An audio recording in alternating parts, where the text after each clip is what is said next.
This episode of Bots Obsession is brought to you by you, the viewers.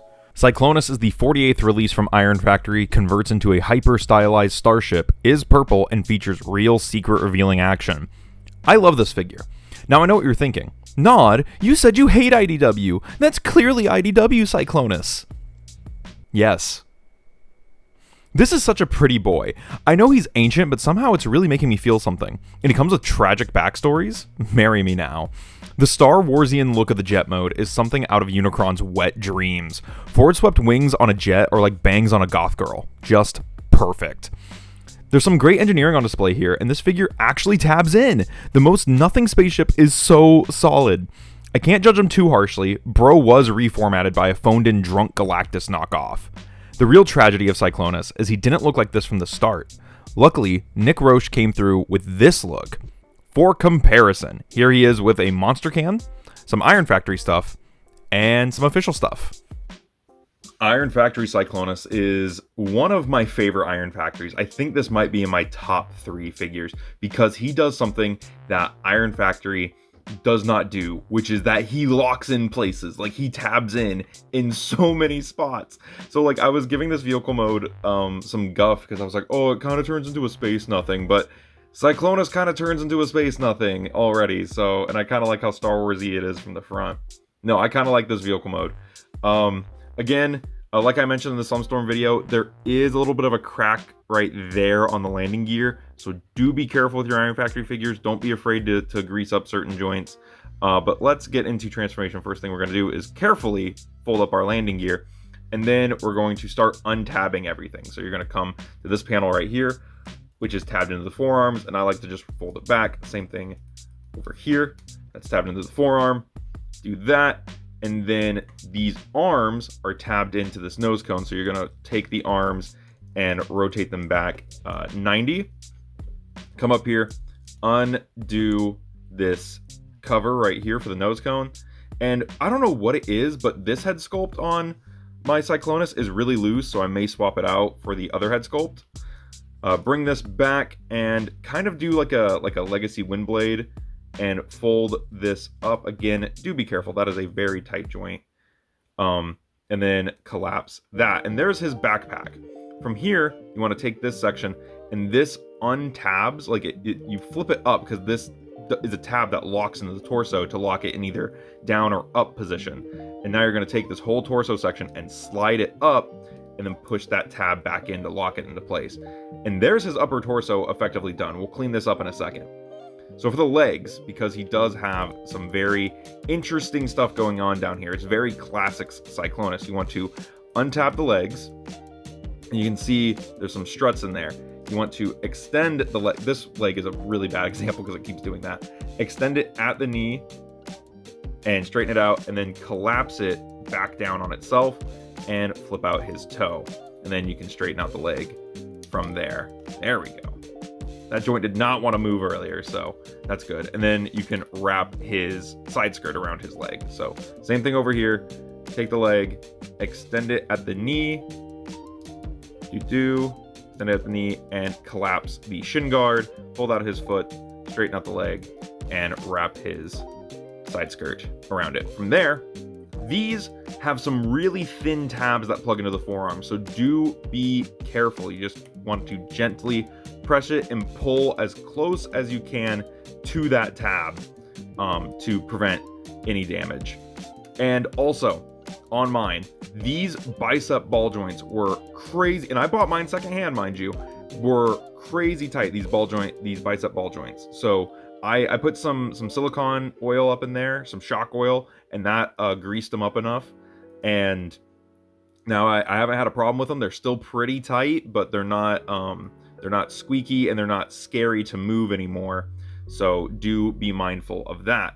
But once you straighten out the arms, fold the wings back, collapse the backpack against Cyclonus's back, and there we go. We have a very, very nice looking Cyclonus in his robot mode.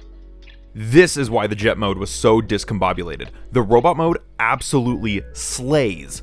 Who would have thought giving Galvatron's Bunny Girl a 6 Samurai redesign would go so hard?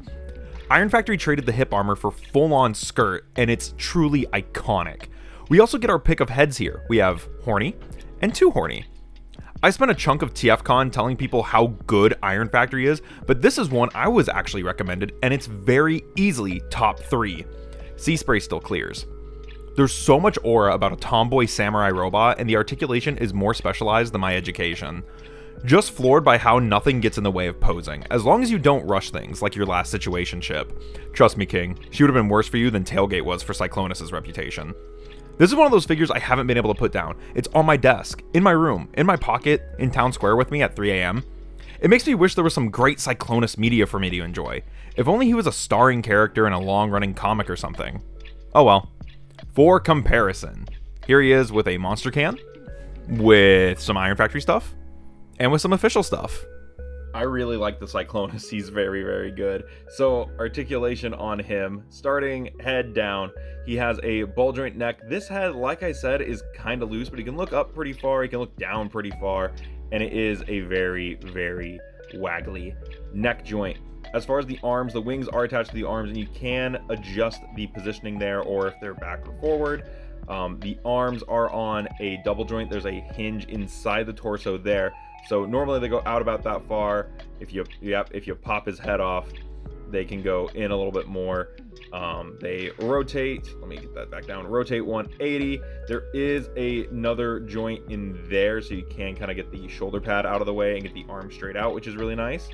Or at least the shoulder pad flexes and there's a cutout. He has a ball joint at the bicep, like I mentioned, and single joint elbows, but they do curl pretty far, and ball jointed wrists with swappable hands.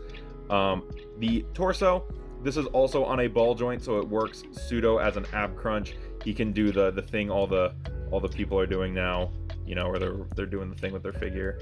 But he can do that. The lower torso is where this guy gets interesting because he has some very strange joints down there. So how it works is he has these hip skirts that are attached with the ball joint facing back, so they can't really rotate out, but they can rotate back and forward, and they can get out of the way enough. They're on a double hinge here, as well as this front piece moving forward, so you can kind of kick the leg out. The legs themselves, getting the hip skirts out of the way. The legs themselves are on a ball joint at the hip, letting you go forward about that far, back about that far until it hits. But, and then he has a thigh swivel. But the interesting joint here, and because this is not a transformation joint, this is purely here so he can do crazy like kicks and stuff. He has a joint right there, so whenever you lift his leg forward, you can actually lift his leg even higher. Assumedly this is so you can get like full scissor kick action. I do not know what that joint is for. Down at the knee, he does have double jointed knees, but he has a spike at the back of his leg, so you're not getting a full double joint out of it, but he can bend his leg as much as like physically possible. And then the ankles, they do swing forward, which is nice. They swing pretty far forward. You can see there's a cutout for an ankle tilt there, which if you bring it all the way out, it can fully utilize it. Otherwise, you get a pretty nice ankle tilt on there, and then the toes do curl up just a bit, and then they can fold down. So lots of really good posability on this guy. I've had so much fun posing him, and you would think like the hip skirts kind of get in the way. Again, it's all about angle, and it's all about learning how to work with them and pose him, because like, yeah, you can get some still like really wide legs, like they don't really get in the way. You can see like you can get his leg up like he's kind of jumping or flying, and he still like looks good even with the hip skirts on there, or even like crazy wide-legged stance, and they still work for him. So I do really like the articulation on this guy. There is so much more I want to say about Iron Factory Cyclonus. I think he's really good. I think he's absolutely fantastic. There's things about this, like the fact that in true Iron Factory fashion, he is a redesign from IDW. He is not one-to-one. He looks like it, but again, it's turned to 11 like almost all their designs. He's also supposed to be part of the Samurai division of Iron Factory stuff, but he fits right in if you had Void Tyrant or the Scourge that they released. He looks good with both sets of releases, and trust me, I know, I have ones from both. It's a super fun toy, and I'm so glad that CrazyBots Cosplay recommended this one to me. I did pick him up for about $60, which is on the high side for Iron Factory in general, but he runs anywhere from about 70 to 80, and I think that he's not quite worth it at that price. If you could get him for under 60 or right around 65, I think he's a fantastic get, especially if you're a IDW Cyclonus fan or an Iron Factory fan. I highly recommend this figure because he is that good.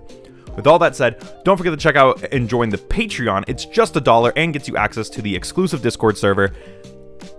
Let me know what you thought about this guy in the comments below, and I'll see you in the next one. This has been Bot's Obsession.